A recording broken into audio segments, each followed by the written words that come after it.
Solo podcast number 2. What's going on, people? I'm back, just me today.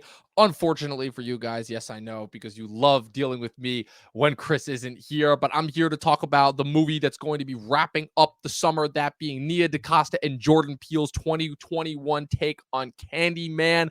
While this summer has definitely had its ups and downs, this is, I would say, probably the first movie of the summer that I've actually been excited to talk about, and I'll let you guys stay tuned to find out exactly what I'm talking about.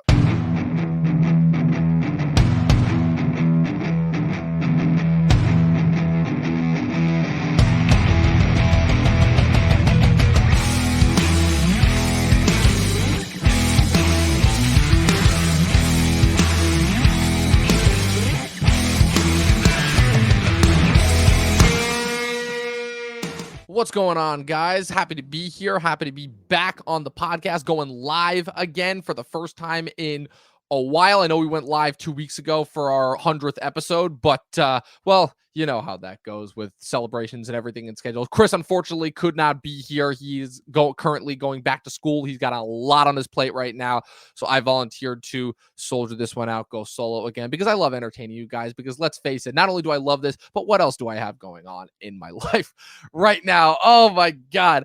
But anyways, enough with the self-deprecation for now.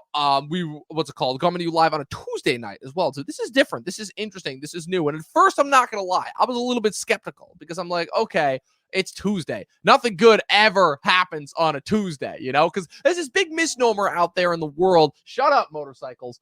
There's this big misnomer out there in the world that Mondays are the worst day of the weekend. Yeah, it definitely takes a little bit in order to get used to, you know, the work week again after, you know, that weekend of partying. But here's my thing about that, right? You kind of get all of Sunday to relax, right? Sunday's the relax day, right? The goal is you go out, party your ass off Friday, repeat it Saturday, then Sunday's the collective, you know, what's it called? The reawakening, let's call it. I can never fucking remember words anymore. The reawakening from the party, you know, the recuperation. That's the word I was looking for. The recuperation from the party of the weekend. And then you're good to go for Monday. I find that Tuesdays are actually worse, because by Tuesday, you know, Monday you're still recovering from the weekend in a weird way. You know, you still got the high of the weekend in your head. Tuesday, that's when the mundanity of the week set in. That's when you're like, fuck, I'm back at work. This is the worst. This is just awful, you know? And it usually, and the problem is, you know, I've never once considered myself to be a religious or a superstitious person in any way, shape, or form, but I definitely think there's something to be said about the fact of it's like, yeah, if you only ever have negative thoughts, then it's obviously only negative things are going to happen to you. And, you know, there's definitely something to be said about that with the interaction of people versus the real world and everything. And hey, you know, segues, because that, of course, ties in to the movie that I'm going to be talking about with you guys tonight, which is, of course, Nia DaCosta and Jordan Peele's 2021 take on Candyman. Now, this is a little bit of an interesting one, because, again, as I've stated many times before, just recently on the show, we're doing a first-time watch series for all the Halloween sequels and the build-up to Halloween Kills in 2 months. You know, I literally made it clear this past week, I hate slasher movies. I hate them. I hate them with every fiber of my being. I hate all the tropes. I almost always hate the characters. The plots are always predictable. The kills usually are pretty good, but that's really depending on the movie. And most of the time, to me, it comes down to a couple of things. It comes down to the fact that the killer is usually not actually a character. They're usually just a force. You know, like I have a big problem with the Michael Myers characterization in Halloween and the Jason character from the Friday the 13th movies, which, again, you know, the Friday the 13th movies to me are particularly egregious because they take off on, you know, because they are quite literally one of many direct ripoffs for the Halloween movies. But obviously, as you go throughout the 80s more, you get into, you know, Nightmare on Elm Street movies, you start to get into this idea of, like, let's call it the charismatic supernatural serial killer, right? And while obviously the Candyman as a character is not at all a takeoff on Freddy Krueger, there are definitely a lot of similarities there, you know, both supernatural killers, both that were, even though there were wildly different reasons that went into it, both that got killed both had deaths involving massive groups of people and then came back as specters in order to torment their perceived aggravators, you know, almost always, you know, with a weird appendage on one hand. There's a lot of similarities there, but obviously Candyman has its origins in literature as opposed to Nightmare on Elm Street, because Candyman is obviously based off of a novel by Clive Barker. And so you have the original movie that comes out in 1992. And I think the most interesting thing about that original movie when I watched it, because I watched it last year for our big Shocktober event, I think one of the most interesting things that caught my eye is the fact that, unlike a majority of these other killers, the Candyman actually had this really interesting backstory and lore and mythos, where it's all about the fact that he was one of many one of many African Americans in this country that had a vicious injustice done to him due to just, simple being a human being, having the audacity to fall in love with a white woman, and then of course being chased and picketed by a mob who ended up, viciously, brutally killing him, the character of Daniel Robital, and allowing bees to consume his corpse. And now he comes across as a specter who haunts people and will viciously murder them if they say his name 5 times in the mirror. Pretty simple premise, right? And the original follows this young college student portrayed by Virginia Madsen, who's seeking to explore the idea of the Candyman and inadvertently unleashes him. And the original, I think the most interesting thing about it is the fact that it really is like an independent art house take on the slasher genre. And I think that's what allows it to stand out so much more than some of the other films to me. But at the end of the day, I still think my biggest takeaway from that movie was the fact I'm like, man, what a horny fucking serial killer this is. Because, like, yeah, Freddy obviously was fucked up as a character, but, like, Freddy at the end of the day, like, he cracked his one-liners, and yeah, he had his fun, but at the end of the day, he got business done, and he was about the killing. Candyman, I'm not gonna lie, I definitely think that he's a little bit more about, the seduction, the charm, and it makes sense. Tony Todd is, far be it for me. It's just a massive disservice is the fact that we've only seen him majority in voiceover performances. But goddamn, talk about a smooth, charming persona right there. Oh my god, like that's probably the only serial killer where I'm like, man, I almost wish he would kill me. Goddamn, just listen to that smooth, silky voice of his. But so you have this movie where, what's it called? You have this movie where I think one of the most interesting things is that obviously, the idea of horror reboots, a couple of the horror reboots that we've been getting over the last couple of years, that's nothing new. They've been doing that. Really, that trend really started in the early 2000s, obviously, with the Freddy versus Jason movie, and then they tried to reboot both those characters near the end of the decade, like completely like start from scratch, and, those were obviously well received. We're not well received, I should say. We're not well received at all. And what's interesting is that the studios actually managed to, I think, tap into this really interesting idea is, okay, why are we going to just try and reboot these characters when, A, people are so beyond used to the slasher formula? Like, you want to talk about a genre of movie and a type of storytelling that is so beyond easy to disseminate to different audiences of all different generations. Like, say what you will, right? It's obviously, we talk all the time about movies that will only work for certain audiences, certain groups of people, but almost universally, everyone pretty much knows a slasher movie. Everyone knows kind of what they're going to get from it, and at the end of the day, whether you like it or not, you pretty much know what you're going to get. So, especially with some of the more iconic ones, right? Like I said, Halloween, Michael Myers, Friday the 13th, Jason, Nightmare on Elm Street, Freddy. And I would say, honestly, the Candyman has taken his place kind of in that roster of these iconic slasher serial killers. And what the studios have done recently, which is really interesting, is they've essentially said, okay, everybody knows all of these characters. Everybody loves them. So why don't we just soft reboot them? We can essentially have these movies that are almost not quite shot-for-shot remakes, but very similar in style to the originals, and market them, and people will come and eat them up. And that's exactly what happened with the 2018 version of Halloween that we saw that David Gordon Green and Danny McBride did. And now you're kind of seeing that continue. And the weird thing is we almost actually got one of those movies another one of those movies earlier this year, obviously, with Spiral. That movie was what it was, right? I'm going to bring that back around near the end of this discussion, because that movie, oh man, you guys can go back to the beginning of the summer when we started this. Again, it's just you want to talk about fitting poetry coming full circle with where we started it with Spiral and now we're ending it with Candyman. I mean, if that's not poetry right there, then I don't know what is. But I find it really interesting that you have Jordan Peele having his take on this movie, right? And you already know that, like, that you're in good hands when the star of the franchise is giving you his seal of approval, because in a 2018, so flash forward, I should say, back a couple bit. In September of 2018, Jordan Peele was in talks to produce the sequel through his company, Monkey Paw Productions. And then in an interview with Nightmare on Film Street, Tony Todd, the original Candyman, stated, "I'd rather have him do it. Someone with intelligence is going to be thoughtful and dig into the whole racial makeup of who Candyman is and why he existed in the first place." And I find that really interesting because that immediately tells me, okay, so we're getting something that's going to be a little bit different, and it's not just a straight sequel to the original that's just going to, be the same thing all over again, because that's obviously the joke about most horror franchises, is the fact that because it is such an easy formula, they're so cheap to make, you could essentially do the same premise over and over again and people will show up and continue to eat it up every single time. There's a reason why horror has had a hard time, gaining the legitimacy that it deserves, because for so long it has just been looked at as cheap, disposable fare. And one of the things that I've enjoyed so much about the horror movies that we've gotten recently is the fact that for once it feels like they're not being treated like that. And if anything, it's almost like they're taking all of the tricks and tropes before and actually using them to tell some really interesting stories along the way. And I personally think that even though it's very heavily flawed, this movie, we've got another one of those here where you have this movie, you have Jordan Peele writing the script, co-writing the script with Nia DaCosta, who was hired. This is her first, feature-length film that she's done.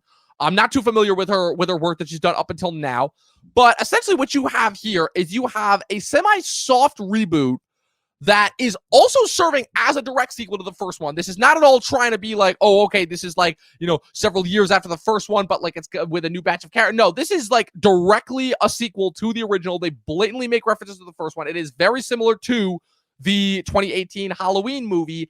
And what they're doing is they're essentially getting into the lore of Candyman, where how the idea of the Candyman is bigger than just one person. Where in the original, like Candyman started out and it was just simply, it was one guy. It was Daniel Robital, right? That was his name. That was the Candyman.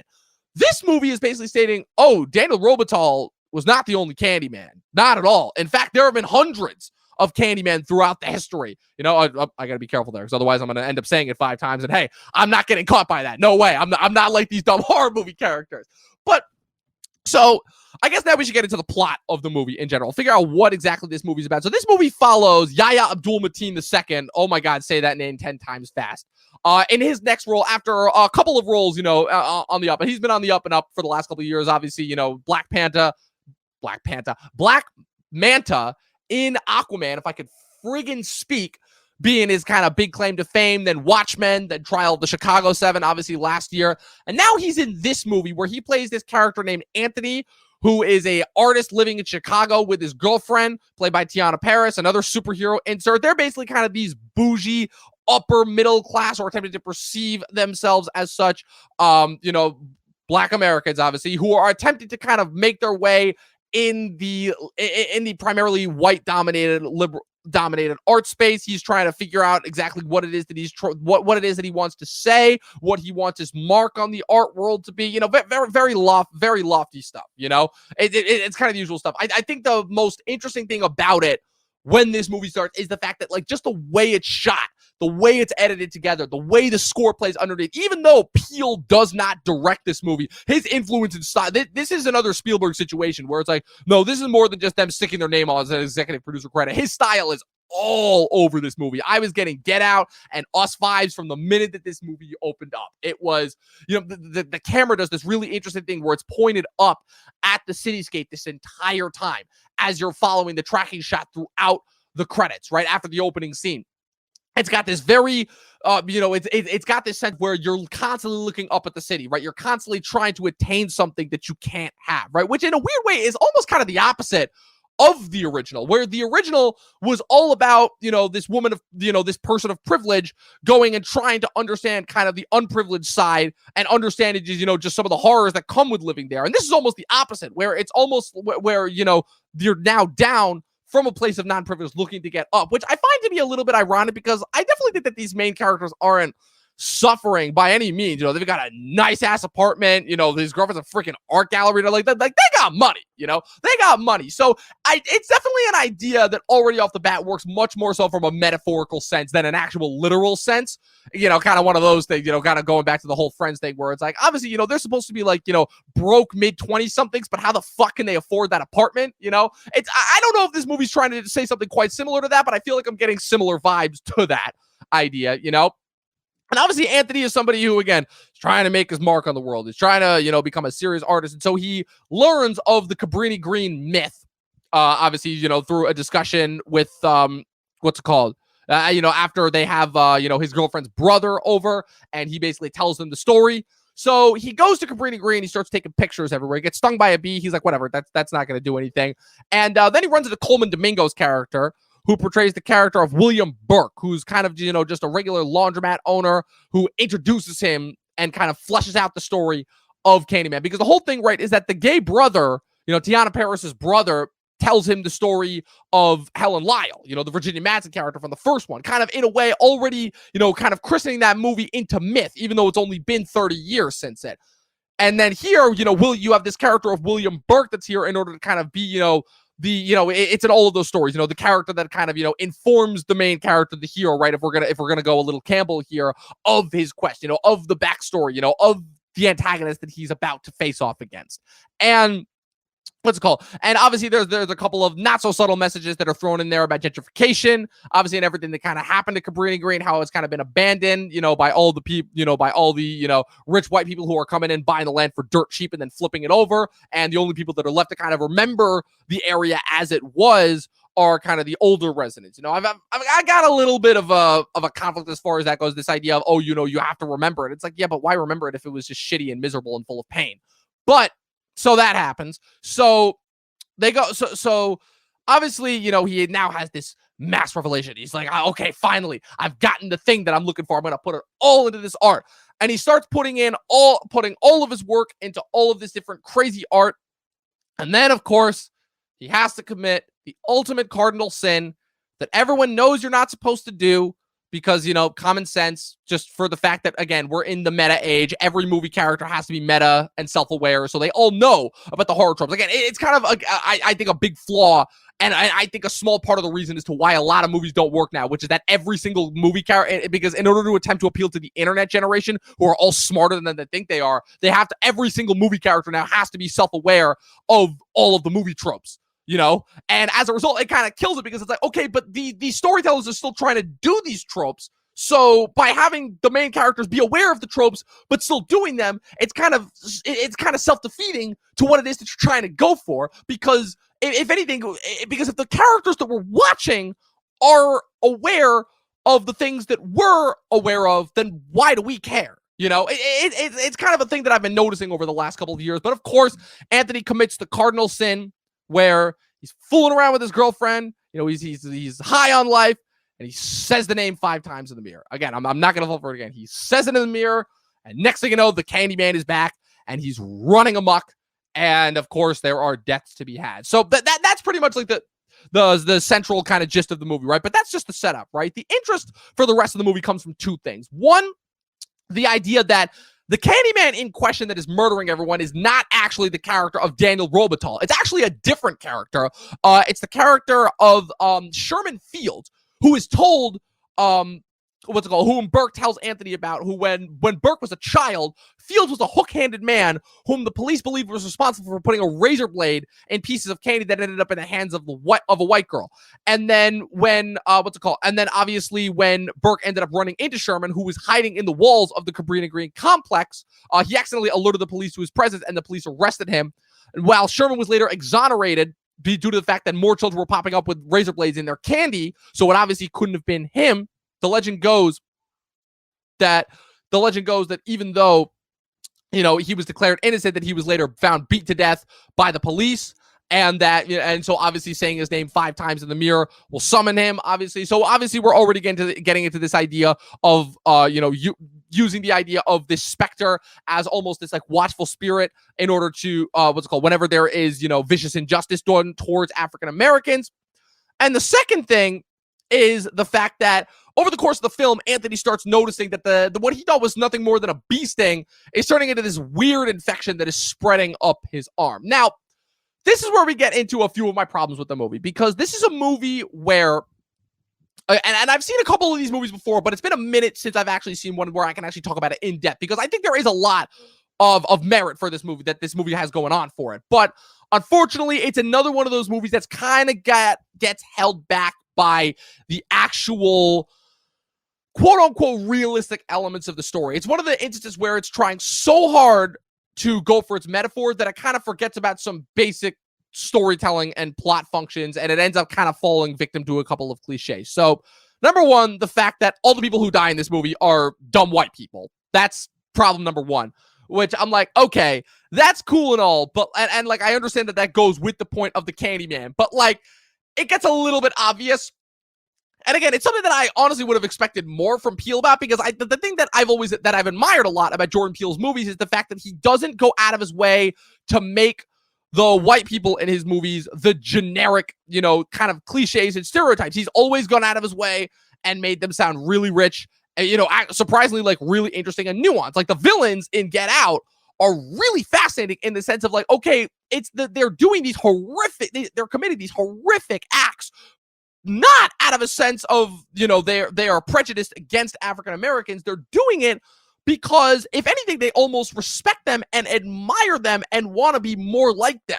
It's a really fascinating, interesting twist if you can get your head around it, And even, I think, continues that theme in Us, which is the idea of, quite literally, these lost souls that are left behind, regardless of color, these clones, these offshoots that are left behind by the government and now have come out to reclaim their place in the sun. He's always had this really interesting relationship with kind of racial relations within America that goes so far beyond just the kind of plain old simple white people bad kind of mantra that's been in movies before, and that's kind of what I really, really respect about him as a filmmaker, just simply because not because, that type of a message is anything that's that is not important, but because to me it has no place, because it's so beyond simplistic, and to me it actually does more damage to the ideas that they're trying to get across. So that's number one. Number two is the fact that it once again falls victim to the fact that the third act is just pure schlock.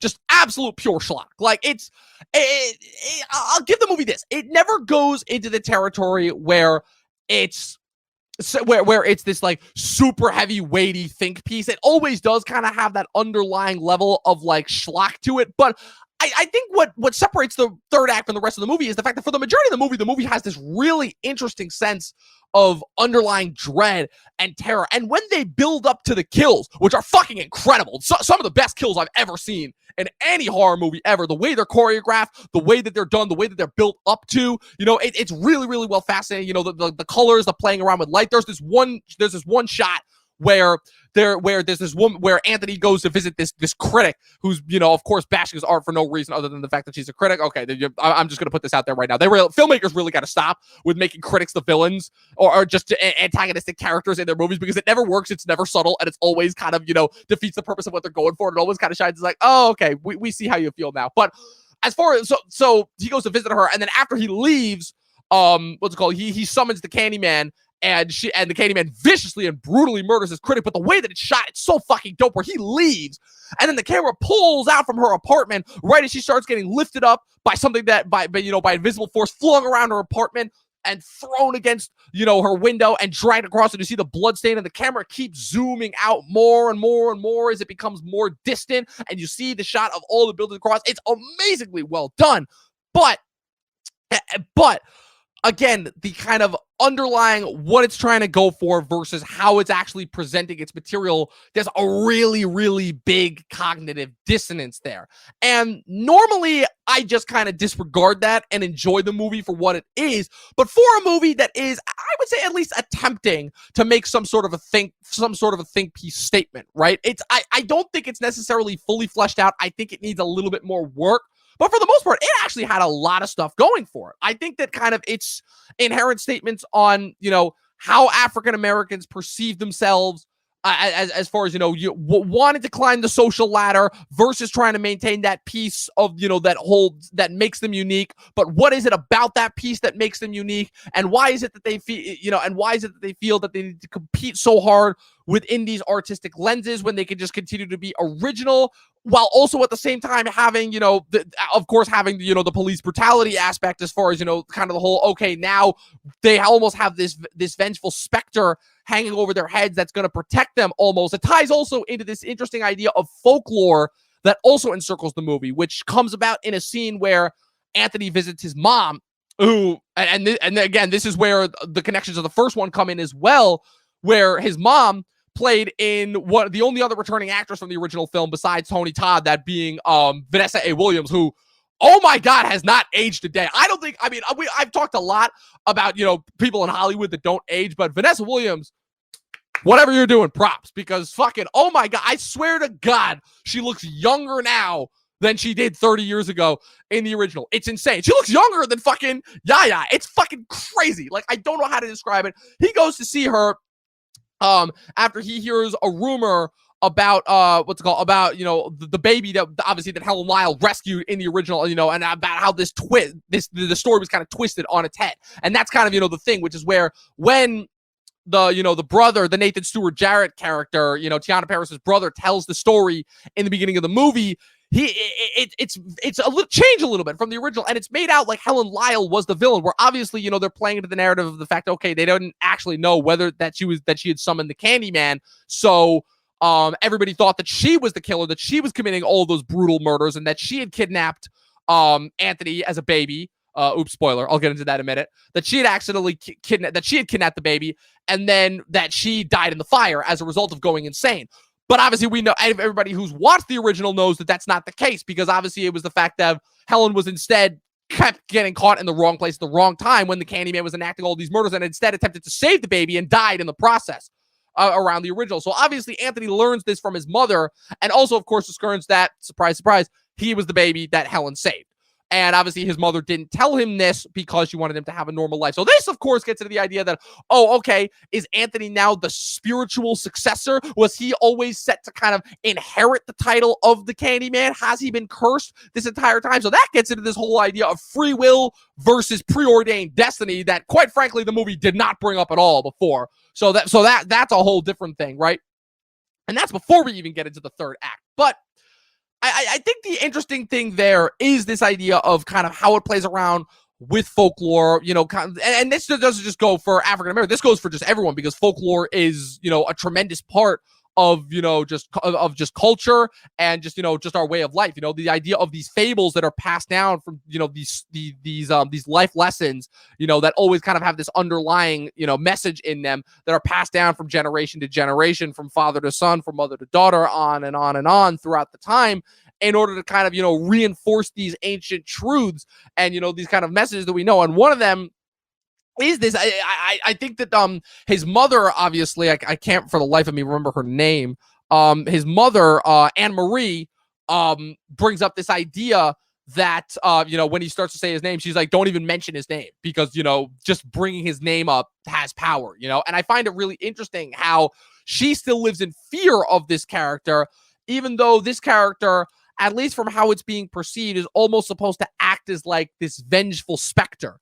And that's something really interesting. That's something that was new, that really wasn't brought up in the original, because the original, again, was more so playing into the socioeconomic aspects and simply portraying the Candyman as, just another slasher, right? But here, you really are playing into this idea of, okay, what does this character serve? What does this character mean to this subsect of people that he, that obviously, I've come to know him the most.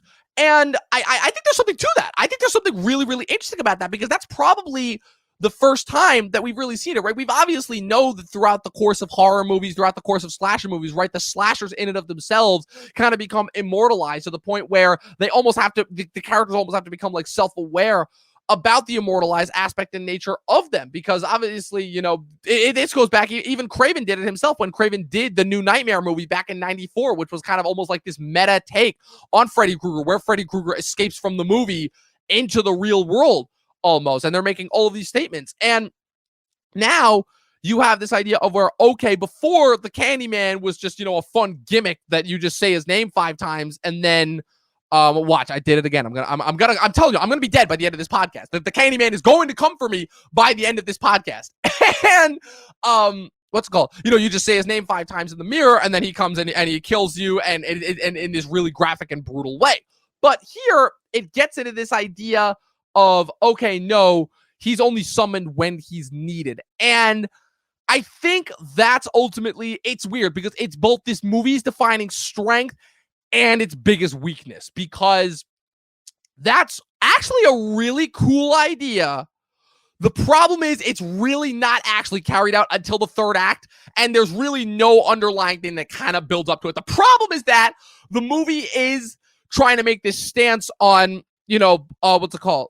Trying to make this artistic stance that's also doubled as a slasher movie, almost like a very, very similar in a strange way to Velvet Buzzsaw, almost trying to make this weird artistic critique for the majority of its run. And then by the time the 3rd act rolls around, it's like, oh no, instead you've essentially now they have what's it called? Now they've essentially got their own version of the boogeyman, but that's going to protect them, but that's not going to, and because you see it in the 3rd act where okay, this is where I have to get to the 3rd act, and stick with me, people, because this is where it gets fucking bonkers. I know I've spoiled the movie a decent amount, but trust me, man, this is where it gets bonkers. So obviously, Anthony's scar continues to spread and infect the rest of his body, and it's slowly becoming more and more apparent that he is now physically becoming the Candyman. And so obviously he learns more and more information about this from Burke as he keeps going back to see him, and it becomes more and more clear throughout the movie that Burke is clearly not all there. I'll get into that a little bit because this is the second of a couple of Coleman Domingo performances that I've seen this year where I'm a little bit worried because I have a bad feeling that he's going to sink into type territory really fast, and I don't want that to happen because he's such a good actor. But basically, what's it called? Basically, Brianna recalls mentioning that what's it called? Basically, he goes missing after he finds out that he is indeed set to inherit the title of Candyman. So Brianna goes looking for him in Cabrini Green. She seeks out Burke. Burke kidnaps her and reveals that he is completely insane, and reveals that he is instead, this is again the most ludicrous part of the movie, because on top of all the other kind of slight problems that go with it, this is the most ludicrous part, because Burke reveals that he wants to continue the Candyman legend. And because he knows that the Candyman haunts Cabrini Green, he is going to make sure that Anthony gets killed by the cops so that way he can officially take his place as the new Candyman. Because the story goes that one can only become a Candyman. There, 5 times. Boom. Oh boy, I gotta start looking over. One can only become you-know-who. There. See what I did there? One can only become you-know-who if he is killed by corrupt figures of authority. Obviously, the people back in the day who ended up killing Daniel Robital. Obviously, the cops who killed what's his name? The cops who killed Sherman Fields, and now obviously Anthony. So he kidnaps Brianna. Why? I have no idea. Saws off Anthony's hand, sticks the hook in there, calls the cops with this voice. Brianna escapes. Burke chases after her. She ends up killing him. Anthony, who is, back and forth between, the Candyman and not, he is held by Brianna. The cops arrive. They shoot and kill Anthony. Brianna's arrested, of course, because this is how these movies go. And then she ends up summoning Anthony by saying his name 5 times. He brutally murders all the cops. Then, and this is the most surprising part, right? Because again, you're expecting him to be possessed by Tony Todd, but he's not. For the majority of the movie, it is this Sherman Fields character, who in the movie is played by Michael Hargrove. But at the end, he transforms into Tony Todd and informs her to tell everyone. And that's kind of how the movie ends, on this really ominous note where it's like, okay, so now she's going to pull kind of like a truth or dare ending where she's going to, kind of spread and continue the curse by saying his name. And it's ludicrous. It's absolutely ludicrous. It's pure schlock. It completely defeats the purpose of any sort of underlying message that this movie has going for it. But it's really strange because in a weird way, I didn't hate it. And I know we get into this point of, okay, what is the point of artistic lens if the story behind it is not actually that engaging and doesn't really have a point? But that's not exactly what it is, because I had this point written down where I wanted to distinctly, again, bring it back full circle. I wanted to bring this back and connect this to Spiral and say that even though I think this is a faulty, flawed movie, I still think it works better than Spiral does, because Spiral, at the end of the day, feels like somebody needing to get something off of their chest. And the problem is the rest of the movie, outside of that very beyond obvious, obnoxious message, is so beyond generic and terrible and schlocky. All the characters feel like types at the end of the day. None of them really feel compelling. Any sort of interesting parts of that movie are kind of overridden by the inherent terrible message that's kind of forcing us down our throat. There's also a lot of really terrible comedy in that movie's. Any sort of residual good acting is completely destroyed by kind of the inherent silliness of it and the kind of the residual ridiculousness of it that goes into that movie. And well, that does sound very similar to a lot of the things that happen here. Here, what I'll say is this movie has a lot of interesting and creative artistic intent. I think the build-up to the kills are done so much better. I think that the characters, while still kind of faulty and flawed, are a lot more well thought out. There's definitely a lot of thought that went into this. It's simply, this feels more like a matter of, okay, this just needed one or two more drafts in order to be perfect. Because let me tell you something, just watching this, like, the intent is there. The intent is absolutely there. Like, again, just from an editing standpoint, this movie is a masterclass. Like, as far as like Nia DaCosta, props. I honestly, like, just the way that she shot this actually does give me hope that it's like, okay, someone might be able to pull off, she might honestly be the next James Gunn / Ryan Coogler, as somebody who is able to stand out from the rest of the Marvel muck and actually get their creative message, and their own kind of inherent unique vision across. I really, truly do believe that, which is something that I was terrified for going into this movie. But at the end of the day, unfortunately, the artistic lens has to be equaled by the stuff that's going on in the film itself. And while I definitely don't think that it's egregious as Spiral, there are definitely still a lot of flaws here. Like, a lot of flaws ultimately. That being said, it is still an entertaining movie. I will definitely say that. Like, anybody who wants to go into this movie knowing that they are going to get a really interesting, really engrossing, really, frankly, different kind of a slasher movie, I would very, very much heavily recommend this movie. But unfortunately, for somebody who's looking a little deeper, somebody who goes in with, with those kind of preconceived notions, I definitely think that the flaws are going to become noticeable. But again, I bring those up out of love, because the reason why I bring those up is because, okay, this isn't a situation of where, okay, this was doomed from the start. This was something that there was a lot of thought put into. There was a lot of actually really interesting ideas that were expressed here. It just, ultimately, they just weren't kind of polished altogether. In a weird way, it actually does feel like an interesting continuation of Us, because obviously that movie was criticized for not being as tight as Get Out, and it makes sense, right? Get Out was something that Jordan Peele had been working on and conceiving of and thinking about and tightening and working on for years on end, and Us literally comes out like 2 years afterwards. Like, obviously, it's not going to have the same type of ire and same type of thought process, the same type of, kind of gusto that Get Out had. It's not going to become like a cultural milestone, and this is the problem ultimately, the one that we run into with these new up-and-coming filmmakers that have these movies that come out and end up becoming cultural milestones, is it kind of ends up, unfortunately, crippling the rest of their careers ultimately, because they end up kind of becoming beholden almost to this massive template that they've set up for themselves. And I think it ultimately does a disservice, because I think there are a lot of interesting things to be found in the rest of their films. Obviously, we know that Jordan Peele's next directorial effort is coming out next year with the movie Nope that he's going to do with Kaluuya and Steven Yeun and Keke Palmer. But at the end of the day, I think that while this is by no means a bad movie, this is also by no means a great movie. I think it's an extremely good movie. I think that it's a little bit too ambitious for its own good.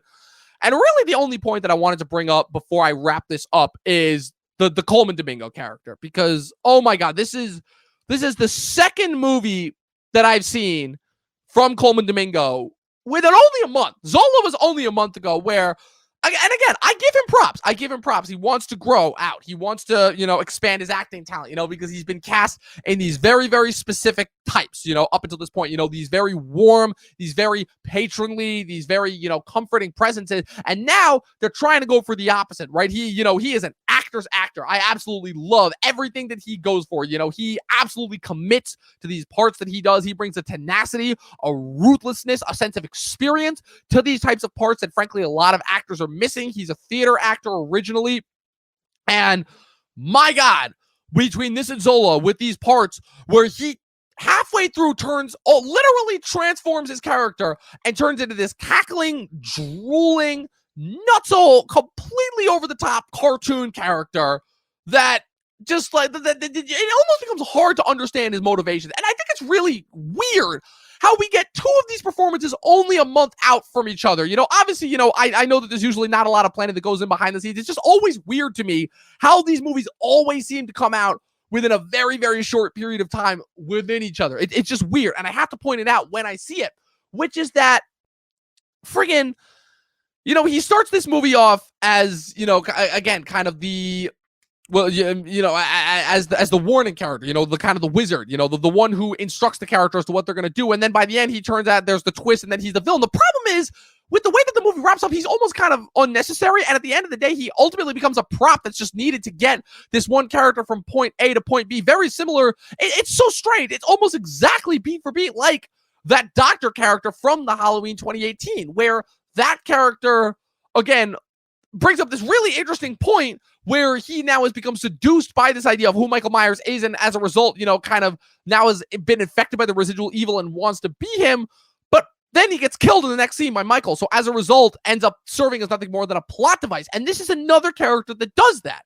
So that's problem number one, and then problem number two, which also goes into the Zola character, it's almost like the emphasis is on him being crazy over him being an actually compelling character, because again, very similar to Zola, he's this really kind of, he's this mysterious figure who, is Zola's, who is, the Riley Keough character's pimp. And then when Zoe Kravitz tries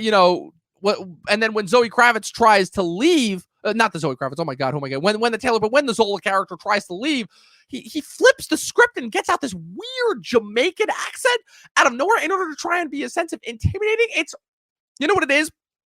It's what it is when you have a plot device character that the creators know is nothing more than a plot device character and tries to add something in there in order to try and make them seem like they're not that. And they usually start off by having something pretty good, but then it just turns out by the end, you realize, oh, wait, this is just a plot device character, and as a result, they always have to make them super crazy, these really over-the-top cartoonish characters. And it sucks because it takes what could be, I think, some really interesting characters that Coleman Domingo is playing and really makes them into these one-note types that I think ultimately does a disservice to him as an actor. So that's kind of like my Coleman Domingo bit right there, because again, like I got to call it out early for fear of that there are going to be, I have to assume that there's going to be more of these types of performances from him coming. And I just want to brace you guys. I want to do you guys, the people, a favor by letting you guys know about this. And I guess in order to wrap it up with my final thoughts, Candyman 2021 is a movie that, while heavily flawed, is also a movie that also gives you something that a lot of movies this year haven't, which is it actually gives you a chance to think. And not in a way that makes it feel really forced or really in your face, but in a way that actually feels subtle, that actually feels well thought out, that actually feels meticulous, that actually feels well crafted. Again, there is so much incredible craft that is thrown in this movie. I love the score for this movie. Oh my God, it feels like a Michael Abel score, even though it is not at all done by that. It's done by Robert A. Lowe.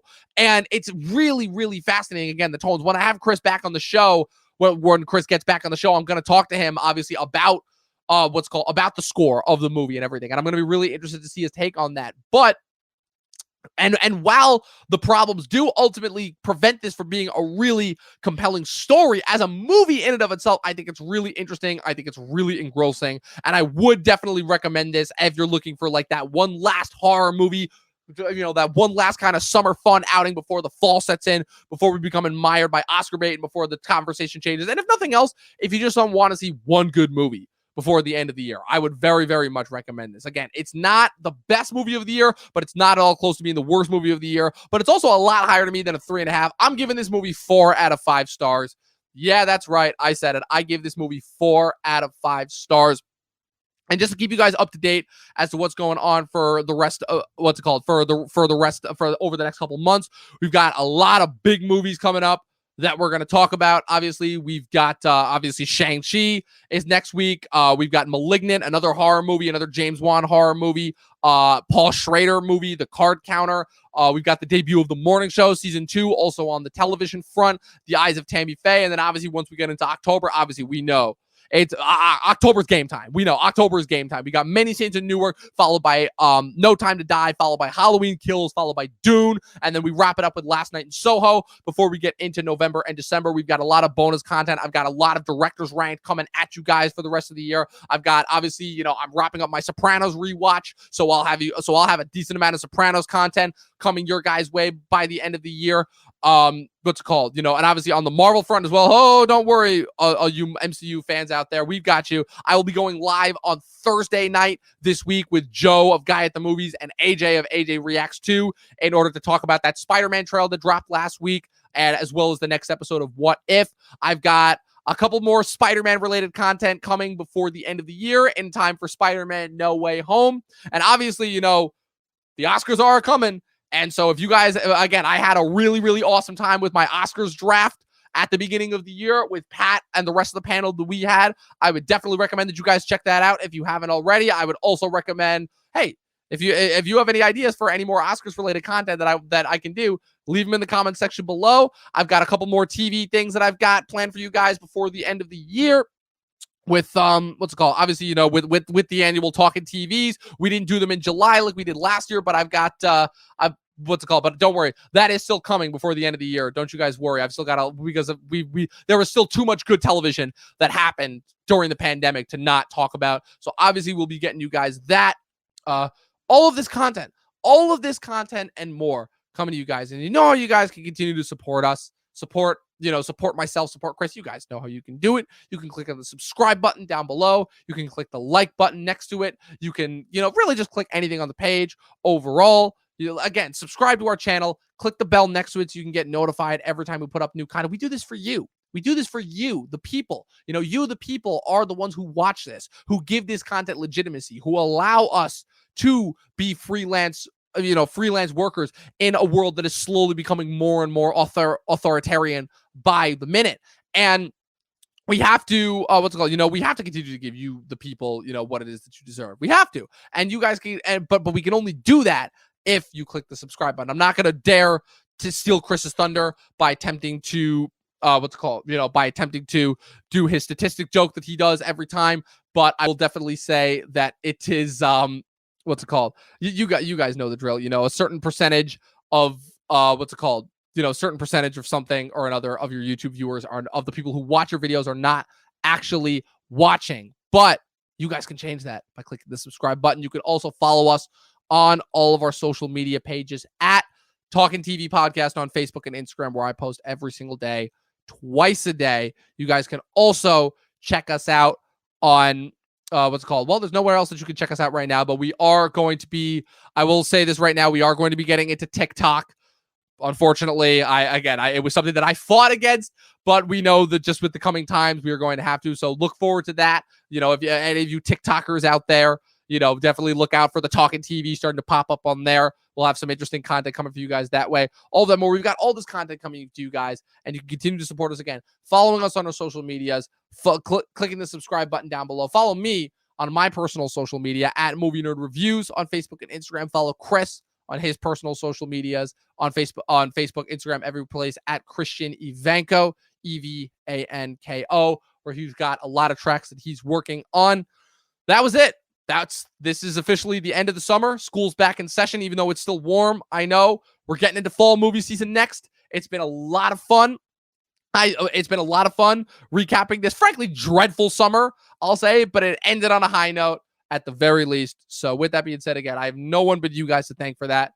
And you guys know what I'm going to say, how I'm going to end it. We'll be back next week for Shang-Chi and the Legend of the Ten Rings, back into the gambit, back into the MCU of it all. 12 seasons in a short film and watch more fucking movies. We'll see you guys next time.